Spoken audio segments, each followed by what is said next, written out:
Hello, I'm Karma Yeshe Rabgye, and this is a Buddhism Guide podcast.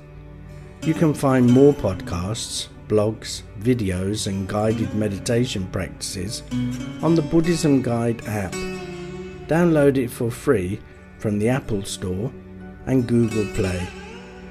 If you enjoy the Buddhism Guide podcast and would like to support future episodes, you can do so for as little as $2 a month. Visit patreon.com/Buddhism Guide for more information. That's patreon.com/Buddhism Guide. This episode is called My Journey as a Teacher and is the final part of a special 4-part interview series.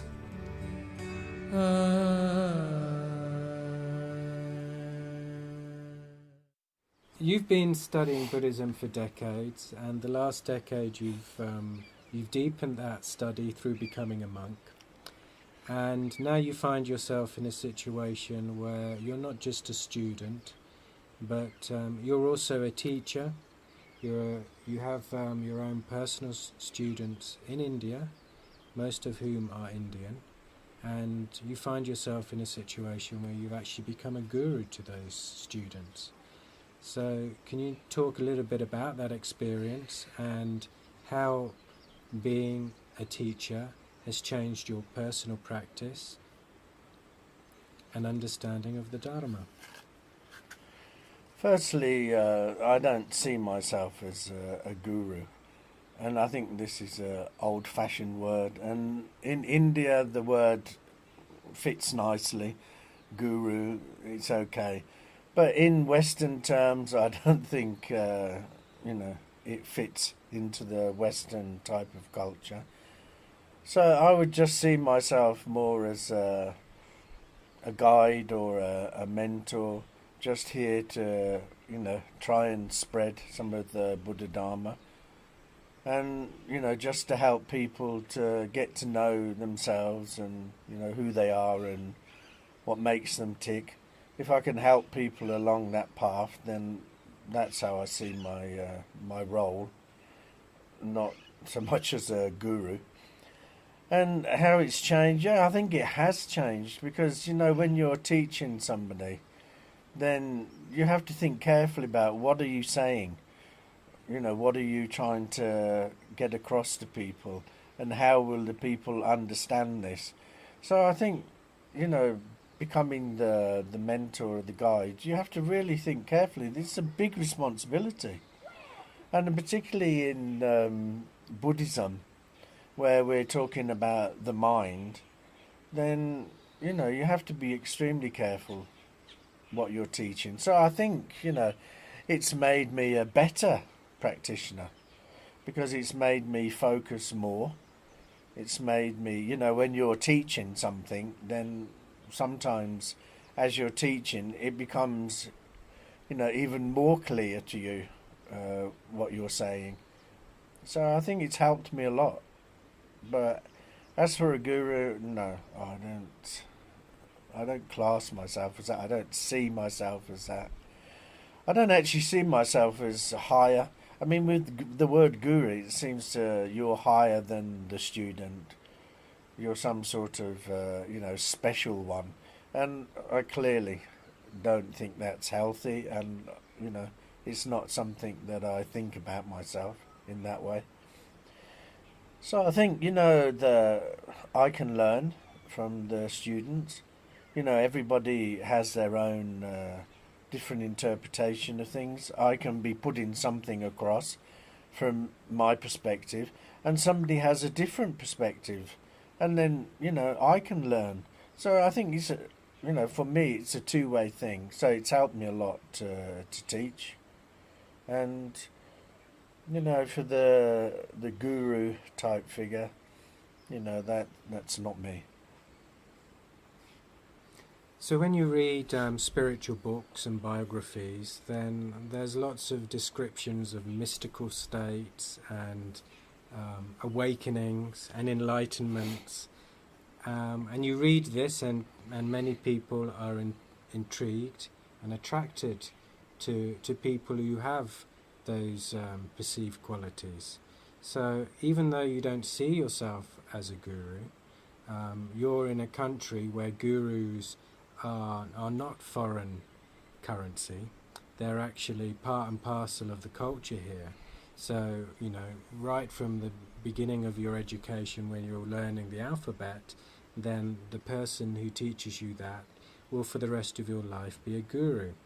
So as you're teaching in the spiritual domain and your students come from this Indian culture where the word guru originates, so even though you don't perceive yourself as a guru, do your students perceive you as a guru?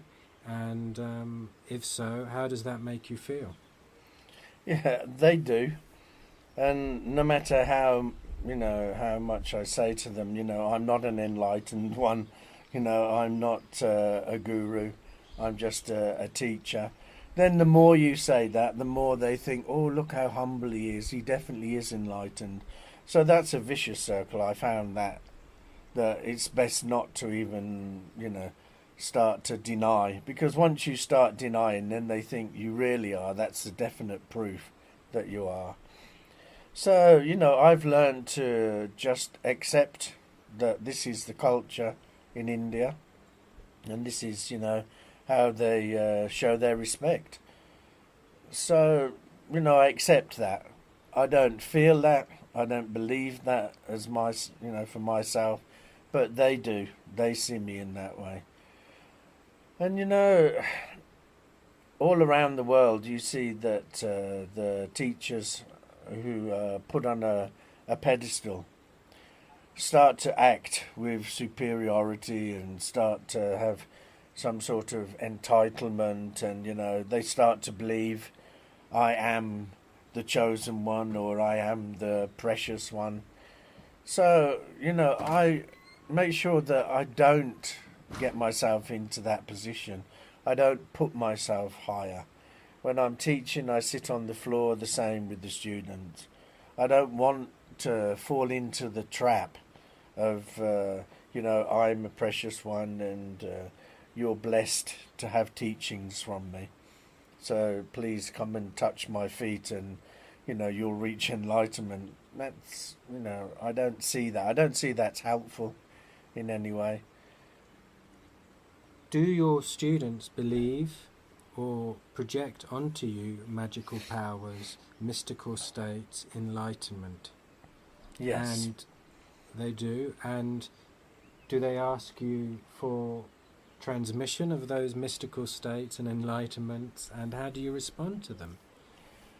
They do, or they did, and new people who meet me do. People come and ask, can you bless me so I can pass an exam, or can you touch my head so I'm healed, and all things like that. So people do come and ask those things.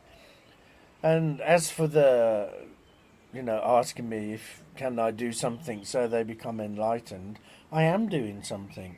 I'm teaching the Buddha Dharma to them. That's what I'm doing. The rest of the work they have to do themselves. So, that's what I say to the students. You want me to do something so you become enlightened? I am. I'm teaching. That's all I can do. I mean, that's what Buddha did. Buddha never, from a stroke of his hand made everybody enlightened. He left these wonderful teachings. Now, we have to do the work. So that is how I answer the question. I'm not enlightened. I can't touch you, give you blessing and make you enlightened. But I can teach you what I know, from my experience. And, you have to go and do the work yourself then. So I suppose a lot of people view the word enlightenment in many different ways. The word enlightenment comes with much baggage. Yes. So a lot of people, they associate it with magical powers, ability to transcend normal reality and see the past, the present, and the future of beings, have psychic powers, the ability to levitate, to grant healing and blessings. And, for a lot of people, that is what enlightenment is about. So, and this is part of really in India, and because of the biographies you read of historic yogis and spiritual aspirants, that you think that this is what it's all about. It's about, people flying in the sky with magical powers, and there is an attraction to these so-called enlightened qualities. What is your take on enlightenment? What is enlightenment for you, and does it have anything to do with these mystical, magical states? No. You just imagine that.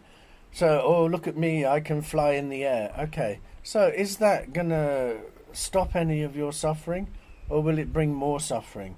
Once people see you flying in the air, don't you think they're going to think he's a witch or a wizard, or he's, and more suffering will come your way? For me, the enlightenment is not a word I use. I never use that word. For me, I like to use awakening. Because awakening, you can understand awakening, your mind starts to wake up. So if you follow the Buddha Dharma, your mind starts to become awake. You start to see, who you are. You start to see why you act in a certain way. You start to be able to change the things that are holding you back, that are making you suffer. You start to reduce your suffering. You become awake to the way the world really is, to the true reality and not the projected reality. So I think awakened is a much better word. Enlightenment, so many people just banter this word around, enlightenment, but they don't stop and think for a moment, what does it mean anyway? And if I were enlightened, how would that feel, and what do I have to do, and do I have to die before I become enlightened, or can I become enlightened and then later on I'll die? I mean, people don't really think. It's just, for me, when people start talking about enlightenment, it's just that they don't want to take responsibility for their actions. They want everything just to be quickly done, and just bam, there you are, I'll tap you on the head, and now you're enlightened and all your troubles will be gone. That's not the way the world is. That's not how life is. So I don't like enlightenment. I don't like using it, and awakened is what I want. So lots of people have asked me, can you make me enlightened? No, I can't. And I'm not pretending that I can. I can help you start to wake up. Yeah, I can do that. But again, like I said earlier, you have to do the work. I will just teach you. And as for levitating, they say it takes years and years and years of sitting and concentrating and meditating just so you can lift yourself 1 inch off the ground. Well, what a waste. If you've taken all those years and all that practice just so you can lift off the ground, why didn't you use that time to work on sorting out your mind, understanding the way the world is?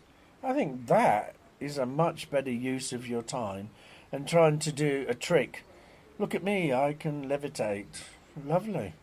Well done. Congratulations. Now practice sorting out your mind. So these tricks are what they're tricks, and that's it. There's no shortcut to sorting out your mind. There's no shortcut to becoming awakened. It takes hard work, it takes effort, and all that hard work and that effort you have to do yourself. And quite frankly, if any guru or teacher says, you just stick with me and I'll give you a secret practice, and this secret practice, don't tell anybody, but this secret practice will make you enlightened, then run away quickly. Because either that teacher has gone mad or he's lying to you. There's no easy way to become awakened. I mean, you're describing what you call enlightenment as awakening. And the way you're talking about it is it's as if it's a gradual process of unfoldment, or you have insights where you become aware of the nature of your mind, the suffering and your life around you, your relationships. When you read on this topic, there's different schools of thought, and it sounds to me like you're siding with the idea that awakening is a gradual process. Yes. There's other people who talk of awakening as, it can be a sudden thing, right? A teacher can hit you on the head, and then, hey presto, you're awakened. And it's a permanent, complete state that you've achieved. What do you think on that?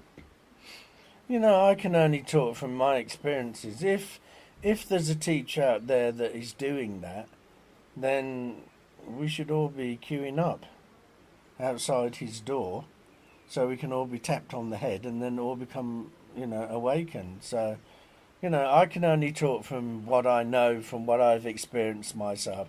And in my knowledge, in my experience, and my little bit of realization on certain topics I have, then it is a total gradual process.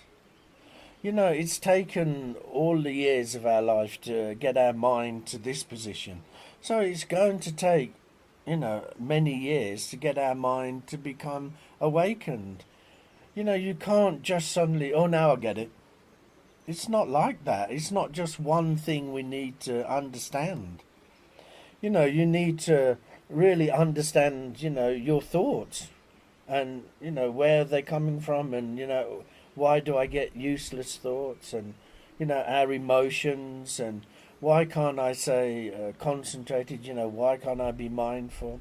Why when I'm meditating are lots of thoughts coming?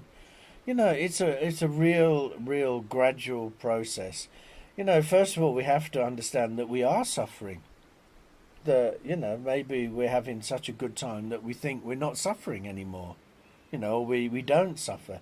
So, we have to really understand we are suffering and what causes that. So, start off with the Four Noble Truths. Try to follow, good discipline like the 5 precepts, the Eightfold Path. This is a good starting point. Learn meditation and do a regular meditation practice. When you're off the meditation cushion, then do mindfulness. So, you're not just spending 1 hour being meditating, and then the rest of the day you're being deceitful or whatever. And then reflecting back on the day so you can see why did I act that way? How can I change? Get to the root of the problem. So, of course, it is a real gradual process. So for me, I've never, ever seen anybody hit anybody on the head and become awakened. I have read it. I've had many teachers tell me about it.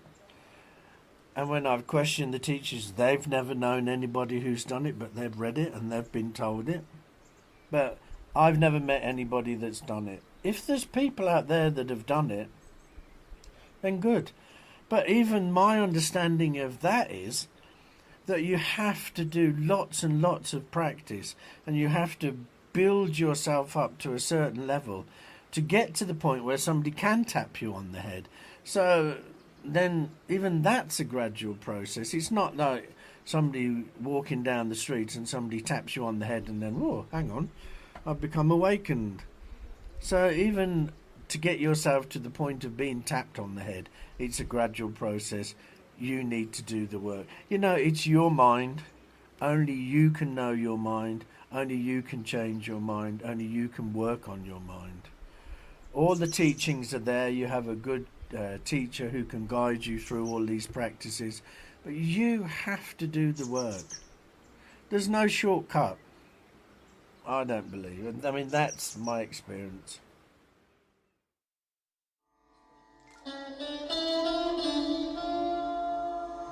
You can find more information about this and similar subjects in my books, The Best Way to Catch a Snake, Life's Meandering Path, and Ripples in the Stream.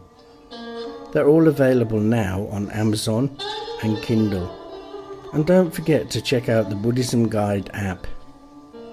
Thank you so much for listening, and remember, the only person you can ever really know is yourself.